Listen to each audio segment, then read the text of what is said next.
So good morning family. So it's first day in Thailand और आज morning उठते ही सबसे पहले किया 7-11 से कुछ अपना वेज ब्रेकफास्ट और यहाँ पे निकल गए हैं फेरी एक्सपीरियंस करने के लिए।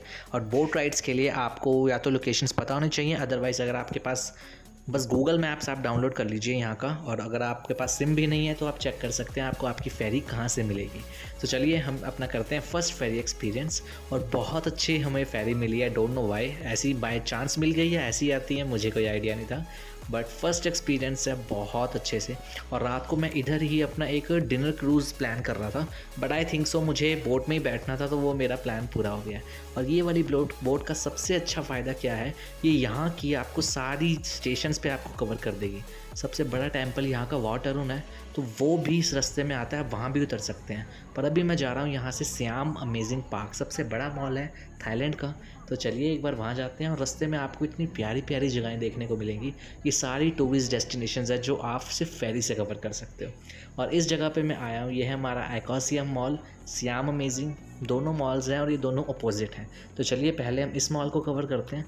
और इस मॉल में भाई साहब बहुत ज़्यादा चीज़ें थी, मतलब एप्पल का यहाँ पे एक इतना बड़ा स्टोर था कि मतलब फ्यूचर एप्पल में क्या क्या आने वाला है वो सब भी था। और इस टाइम पे एक रेस्टोरेंट आए हैं, तो मैं एक्चुअली इनको यहाँ पे कहते हैं कि इनको इंग्लिश में नहीं, तो अब यहाँ पे दिक्कत होगी कि कैसे फूड ऑर्डर करना है, तो हमने इधर से किया थैंक यू कि लाइक दिस कि ऐसे ऐसी चीज़ें। तो आपको ड्रिंक्स तो आपको वैसे मिल जाएंगी कि आप ऐसे इधर इनको दिखा सकते हैं कि जहाँ पे नॉर्मल इंग्लिश भी नहीं कोई जानता और इनको इनकी लोकल लैंग्वेज ही पता है। हमें लोकल लैंग्वेज नहीं पता, तो हमने आइडिया ले लिया। अब मैं खाता हूँ वेज, तो वेज के अकॉर्डिंग मुझे यहाँ पे कुछ नहीं दिखा, मेरे को दो चीज़ें दिखी, राइस विद टोफू, ये पीछे लिखा होगा इंग्लिश में। तो आप अपने अकॉर्डिंग आप मंगा सकते हैं जो वेजिटेरियन लोग हैं, क्योंकि मेरे को पूरा दिन होने वाला है और मैं वेजिटेरियन डाइट पे ही हूँ, तो मैं वेजिटेरियन खाना खा रहा हूँ। एंड आप यहाँ पे मैंने फ़र्स्ट टाइम देखा है अपनी पूरी लाइफ में, ऐसे इन्होंने इस मग में पूरी आइस भर दी है कि आप इसमें पानी पीजिए। इसमें पानी अपने आप कहते हैं बर्फ़ पिघलेगी, इसी को आप पानी एंजॉय कीजिए। और सीरियसली बड़ा मुझे पहले था कि इसमें कुछ ये लोग डालेंगे बट ऐसा नहीं था। और सीरियसली काफ़ी अच्छी सर्विसेज हैं, आप कहीं जाते हैं तो आपको नई नई चीज़ें मिलती हैं। तो अपने लेवल का लंच करने के बाद अब मैं निकल रहा हूँ यहाँ की मेट्रो लेने, और मेट्रो से मैं आ चुका हूँ यहाँ पे सियाम अमेजिंग पार्क। ये बहुत बड़ा मॉल है यहाँ पे, और यहाँ पे आपको ऐसी एक्टिविटीज़ मिल सकती हैं। इंडिया में आपको दिक्कत होती है कि सर आप ये ना चलाएँ वो ना चलाएँ, मना कर देते हैं आपको कुछ चीज़ों के लिए, बट यहाँ पे ऐसी कोई रोक टोक नहीं है। जो चीज़ें आपके सामने हैं आप उसे यूज़ कर सकते हैं, पर तरीके से। ये नहीं है ना कि इंडियंस वाला बिहेवियर यहाँ भी दिखाना है।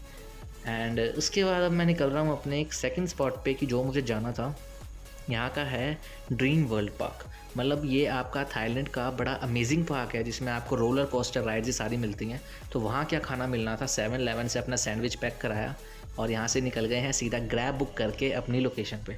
लोकेशन बुक करने के बाद पता चला कि भाई साहब ये तो कुछ ज़्यादा ही दूर जगह है, बट लेकिन अब कर चुके थे तो कैंसिल करने का मन नहीं कर रहा, क्योंकि ये गाली भी थाई लैंग्वेज में देते ड्राइवर्स तो चलिए अब अपना यहाँ का हमारा पार्क आ गया है और अब इसको एंजॉय करते हैं, यहाँ की सारी राइड्स। और काफ़ी अच्छा लग रहा था, बट अगर मैं जलंधर से आता हूँ तो मुझे ऐसा लगा कि शायद वंडरलैंड लेवल का है, बट नहीं, काफ़ी कुछ अलग था।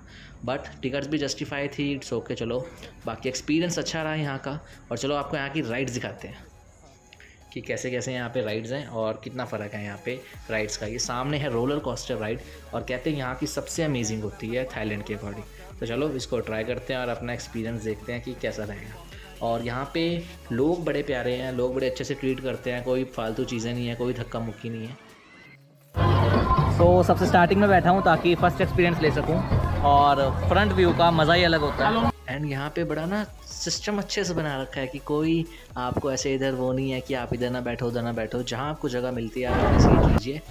और काफ़ी अच्छी अच्छी राइड्स थी, ये राइड्स मैंने वीडियोस में बड़ी देखी थी, तो चलो इसको एक बार एक्सपीरियंस करते हैं। और ये बहुत ज़्यादा मतलब मज़ा आने वाली राइड है कि अगर, और इस टाइम पे मुझे ऐसा लगता है बंदा अगर ड्रंक होकर आए तो वो तो इधर गिरता ही मिले सीधा। बहुत अच्छी अच्छी राइड्स थी। Okay so it's time snow ये चीज़ें तो मैंने ऑलरेडी एक्सपीरियंस की हुई है अपनी लाइफ में, तो चलो यहाँ का भी एक बार देखते हैं स्नो पॉइंट कैसा है। और अंदर जाने के बाद काफ़ी अच्छा लगा, क्योंकि यहाँ पे उस लेवल की जो ठंडक थी भाई साहब, पूरी कोल्ड स्टोरेज बना रखा है और काफ़ी अच्छा लगा। एंड अच्छा एक्सपीरियंस था सारा कुछ। पर लेकिन गलती क्या होगी, हम भीग गए थे, इससे पहले हमने एक राइड ली थी। तो एक एडवाइस है, जो लोग भी स्नो वर्ल्ड या स्नो पार्क की टिकट्स लेते हैं, पहले कोई वाटर एक्टिविटी मत कीजिए, उसके बाद कीजिए, क्योंकि बहुत ज़्यादा ठंड लगती है। और ये बड़ी बड़ी राइड्स हमने 2-2 3-3 बार ली और बहुत मज़ा आया। एक्सपीरियंस सच में अलग था। एक होता है ना कि राइड्स का पता चल जाता है, तो यहाँ पे सेफ्टी बहुत अच्छे से चेक होती है, मतलब नो डाउट इंडिया में भी अच्छे तरीके से होती है, बट लेकिन कई बार ऐसे एक्सीडेंट्स होते हैं तो डर लगता है यहाँ पे भी।